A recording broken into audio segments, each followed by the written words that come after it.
جب ایک بہو نے جنت کمائی۔ ابھی سے کافی عرصے پہلے ہم جس محلے میں رہتے تھے وہاں ایک انڈین ہندو فیملی سے تعلق رکھنے والی ایک خاتون سے کبھی کبھار راہ چلتے سامنا ہو جاتا تھا۔ چلتے چلتے ہی تھوڑی بہت بات چیت بھی ہو جایا کرتی تھی۔ ان کا شوہر مقامی مندر میں منتظم تھا، باوجود وہ بہت معمولی سا ہی لکھ پڑھ پائی تھی اور بات بھی اپنے ایک خاص انداز سے کرتی تھی۔ ایک مرتبہ بتانے لگی، رات کو میری نند کا ایک دوسری اسٹیٹ سے فون آیا تھا۔ کہہ رہی تھی اماں کو یعنی ان کی ساس کو لے جا کر کچھ دن تم بھی اپنے پاس رکھو۔ میں نے اس کو بولا ہم تو گاڑی چلاتے نہیں ہوں اور تیرے بھائی تو دن رات مندر میں مصروف رہتے ہیں۔ اماں آئے گا تو بولے گا مجھے اسٹور لے کر چلو، شاپنگ کرواؤ، گھماؤ پھراؤ، مجھے پارک لے کر جاؤ۔ بچہ لوگ بھی اپنی پڑھائی میں مصروف رہتا ہے، پھر یہ سب کیسے ہوگا؟ ابھی اماں کو تم ہی اپنے پاس رکھو۔ نند بولتی کہ ایسا نہیں ہو سکتا، اماں کو تو تم لوگوں کو اپنے پاس لے جانا ہی پڑے گا۔ پھر وہ لوگ وہاں سے کہیں اور چلے گئے۔ بعد میں ایک بار ان کا بچہ کسی کام سے ہماری طرف آیا تو بتایا کہ دادی ہمارے ساتھ رہنے کے لیے آ گئی ہے اور ممی کو بہت ستاتی ہے۔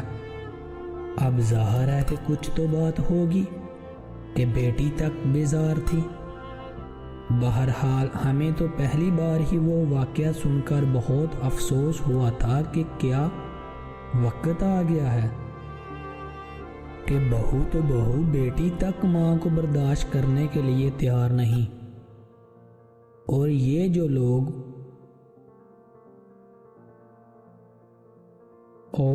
جو لوگوں میں مشہور ہے کہ ماں باپ کے بڑھاپے میں ایک بیٹی ہی ان کا خیال رکھتی ہے، ان کا ساتھ دیتی ہے، بیٹا تو شادی کے بعد پرایا ہو جاتا ہے، تو یہ بات اتنی بھی صحیح نہیں ہے۔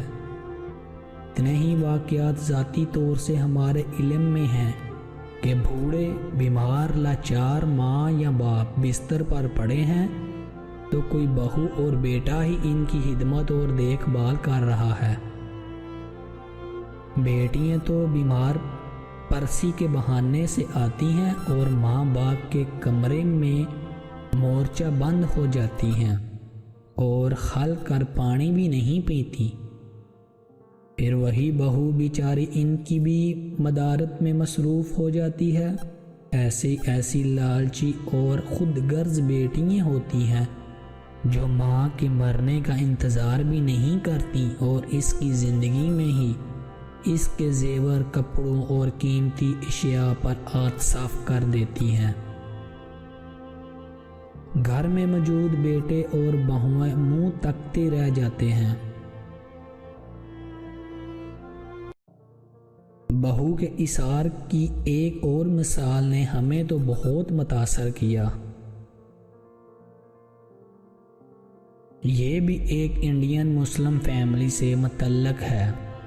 کوئی شخص ایمیگرنٹ ویزے پر بما فیملی آیا، والدین کو وزٹ ویزے پر چکر لگوایا اور سٹیزن شپ ملنے کے بعد تمام بہن بھائیوں کو سپانسر کر دیا۔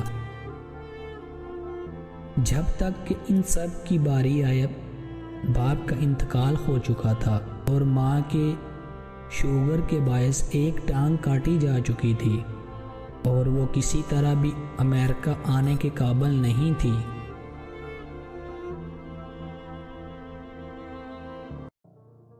پھر سارے بہن بھائی اپنے اپنے بال بچوں سمیت یہاں آ گئے، مگر ماں کے ساتھ مقیم ایک بیٹا اور بہو نے انہیں اس حال میں چھوڑ کر امریکہ آنے سے انکار کر دیا، اور ظاہر ہے کہ اس کا زیادہ کریڈٹ بہو کو جاتا ہے۔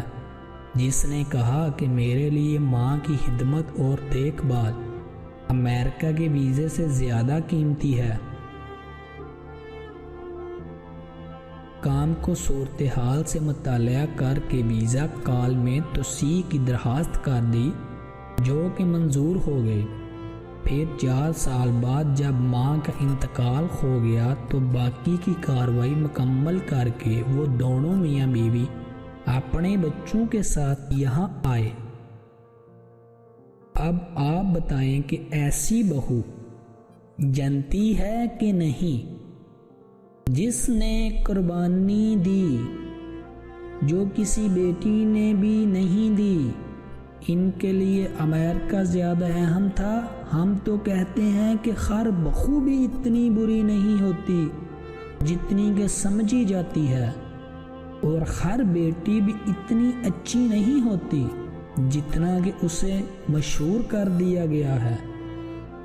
اب اگر اس حوالے سے بھی ہم نے مزید لکھنا شروع کر دیا تو اس مضمون کو ختم کرنا مشکل ہو جائے گا۔ آپ بھی کیا سوچتے ہوں گے کہ ہمارا سارا تجربہ مشاہدے بس لائر اور مڈل کلاس گھرانوں میں پائی جانے والی جہالتوں، منافقتوں، سیاہ ورزیوں، ناانصافیوں اور سازشی محلوں تک ہی محدود ہیں؟ ہم ہمیشہ اسی بارے میں لکھتے ہیں، مگر ہم بھی کیا کریں؟ سنی سنائی کے علاوہ اتنا کچھ ہم نے خود اپنی آنکھوں سے دیکھ رکھا ہے کہ پھر نہ چاہتے ہوئے بھی ضبط تحریر میں آ ہی جاتی ہے۔